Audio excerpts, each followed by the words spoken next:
ternyata sebelum tiba hari kurban kambingnya mati. Apakah dia wajib mencari kambing yang lain? Wajib, karena dia bernazar, nazarnya belum gugur, belum lepas. Kurban patungan atau kurban arisan atau kurban julu-julu, kurban berjamaah, ya. KGR kurban 1 ekor lembu, padahal anggota KGR ramai misalnya. Jadi para ulama sudah sepakat, kambing itu hanya bisa untuk 1 orang, lembu maksimal 7 orang. Ini dari segi niat dan juga qasad dari hewan tersebut untuk dikorbankan. Tapi kalau seandainya dihadiahkan pahalanya boleh. Ya Allah, ini kambing kurban saya niatkan pahalanya untuk penghuni rumah saya 1 rumah, keluarga saya 1 rumah. Boleh, boleh. Jadi bagaimana Ustadz, kami ini patungan 500 ribu, 14 juta berarti 28 orang.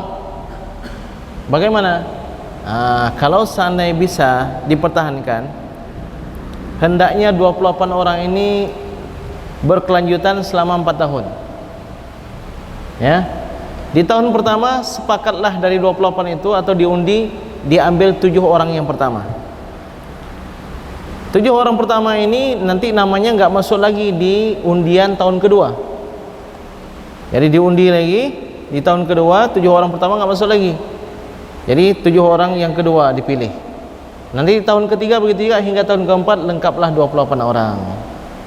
Tapi kalau seandainya disepakati kita kumpul ini, siapa aja namanya terserahlah. Pokoknya tolong hadirkan niat bahwa saya turut andil dalam ibadah korban ini. Itu boleh. Ya, korban patungan seperti itu boleh, dan korban julu-julu atau dengan berbagai macam namanya juga boleh. Kemudian yang kedua, mestikah dihadiri? Apakah mesti menyaksikan penyembelihan hewan kurban? Jawabannya tidak. Namun sangat dianjurkan. Seorang wanita yang sangat mulia, yaitu Sayyidah Fatimah radhiyallahu anha, sampai diperintahkan oleh Nabi. Padahal Fatimah itu wanita yang sangat mulia, sangat rupawan orangnya, kemudian seorang istri bagi seorang Ali bin Abi Thalib. Rasulullah SAW berpesan, "Ya Fatimah, qumi ila udhiyatiki." Wahai Fatimah, berdirilah, lihatlah hewan kurban kamu. Fashhadiha, saksikan ketika disembelih. Fa innaha bi awwali qitratin min damiha yaghfirullahu laki ma taqaddama min dzambiki. Karena sesungguhnya dengan tetesan darah pertama ketika disembelih, Allah akan mengampunkan dosamu yang telah lalu. Jadi hukumnya tetap sunnah. Ada yang bertanya, Ustaz, ada teman saya di Padang mau berkorban di Langsa, boleh? Boleh. Cuman ada satu yang dia tidak bisa menjangkaunya, apa itu? Menyaksikan penyembelihan hewan kurbannya. Oke, baik. Kemudian pertanyaan ketiga, apa hukum cacat bawaan lahir seperti pincang atau kurus atau buta? Jawabannya, sebelum dilaksanakan kurban itu harus dipilih hewan yang sempurna. Hewan yang sempurna, baik cacatnya itu datang atau cacatnya itu bawaan dari lahir. Intinya ini saya mau pilih mana hewan kurban saya. Ya, saya mau pilih. Itu harus pilih yang sempurna, yang sehat, yang tidak terlalu kurus, tidak buta, tidak pincang, anggota tubuhnya sempurna. Terutama anggota tubuh yang berkaitan dengan daging. Tapi kalau seandainya sudah ditakyin, ya, sudah ditakyin, nazar itu ada 2 macam. Ada nazar ta'yin, ada nazar ya seperti yang kita sebutkan tadi. Jadi perbedaan nazar dengan ta'yin ini, dua-dua ini sama-sama kurbannya wajib. Bedanya apa? Kalau seseorang bernazar, ya Allah, kalau seandainya anak saya lulus tahun ini, masuk di Satpol, masuk menjadi polisi, maka saya akan berkorban. Lulus anaknya, wajib dia berkurban. Dia udah beli kambing, ternyata sebelum tiba hari kurban kambingnya mati. Apakah dia wajib mencari kambing yang lain? Wajib, karena dia bernazar, nazarnya belum gugur, belum lepas, wajib dia cari kambing. Tapi kalau sudah ta'yin, ini kambing ini untuk kurban saya, ini kambing kurban saya, berarti wajibnya itu berkaitan dengan kambing ini. 2 hari sebelum kurban ditabrak sama nyamuk, oh nggak mati dia, ditabrak sama bus, mati dia. Wajibkah dia melakukan kurban cari kambing yang lain? Enggak, karena yang dia sebutkan itu ta'yinnya itu pada kambing ini. Kalau seandainya mati aja nggak ada kewajiban mencari yang lain, apalagi kalau cacat. Masih hidup dia, masih boleh kurban, boleh.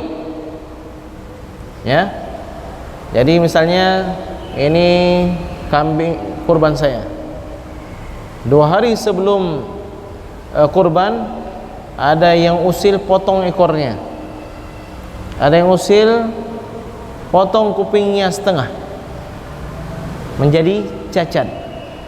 Bolehkah dijadikan hewan kurban? Boleh, karena sudah ditakyin. Karena nggak bisa kita buat apa-apa lagi nih. Mau kita jual nggak bisa, mau kita sembelih kita makan nggak boleh, berdosa. Jadi gimana? Ya sembelih aja untuk jadi hewan kurban kita. Begitu.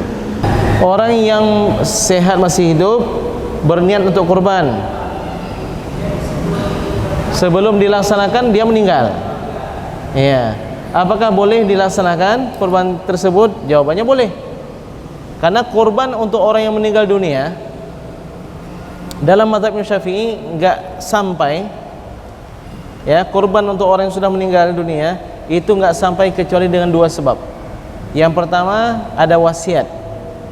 Wahai anakku, nanti kalau ayah meninggal tolong kurbankan untuk ayah setiap tahunnya. Maka itu menjadi wasiat, boleh. Yang kedua, dengan sebab ada nazar yang belum dia tunaikan.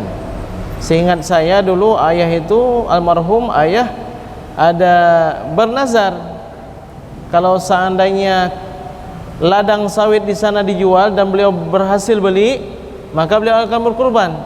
Udah dibelilah ladang sawit tersebut, tapi belum tiba hari kurban beliau sudah meninggal dunia. Itu nazar yang wajib ditunaikan oleh ahli warisnya. Begitu. Tapi kalau seandainya nggak ada wasiat, nggak ada kewajiban yang seharusnya ditunaikan, itu semua tidak ada, dalam mazhab Syafi'i itu tidak kesampaian. Lalu apakah sia-sia? Enggak juga. Akan bernilai sedekah. Akan bernilai sedekah. Baik. Mari kita ambil manfaat dari ilmu beliau.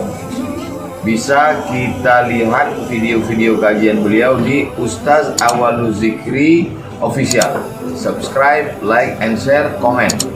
Manfaatkan ilmu ini, mudah-mudahan amal kita sesuai dengan tuntunan Rasulullah